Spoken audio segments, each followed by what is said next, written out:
Confirmed na nga ba? Echo Nin, real lovers na. Jericho, family member na nga ba ni Jenin? Mainit na naman ang usapan sa showbiz world matapos mabuking ng eagle-eyed fans ang tila kumpirmasyon ng matagal ng hinala, real-life lovers na nga ba sina Jericho Rosales at Jenin Gutierrez. At teka lang, family member na raw si Echo sa pamilya ni Jenin. Echo Nin, hindi na lang, RUMORED couple. Matagal nang pinaghihinala ang may something special sa pagitan nina Jericho at Jenin, pero nitong nakaraan, tila wala nang tinatago ang dalawa.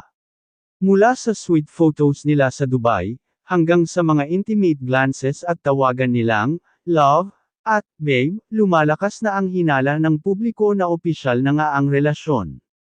Pero ang tunay na bambang balita, nakita si Jericho kasama ang pamilya ni Jenin sa isang private gathering, relaxed, masaya, at tila bahagi na ng pamilya. Source, Jericho is treated like family.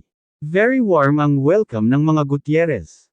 Ayon sa isang malapit sa pamilya, komportable si Jericho sa mga kamag-anak ni Jenin, at madalas din daw itong makita kasama ng mga pinsan at tita niya.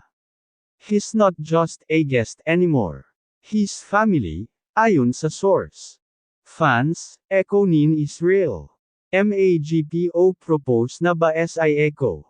Pag inimbite ka sa family gathering, may label na yan. Jenin looks genuinely happy when she's with Jericho. Ang glow nila together. If this is love, we're all here for it. #Eka9 forever. Jenin's smile says it all. Hindi man diretsong umaamin sa media, makikita sa mga kilos, mata, at ngiti ni Jenin na in love siya, and Jericho might just be the reason why. Lagi siyang blumang, relaxed, and full of joy tuwing magkasama sila. Jericho, sometimes the best relationships are the ones you don't announce, just live. For more kilig, real talk, and exclusive celebrity scoops, don't forget to like, comment, and subscribe to Celebrity Hub.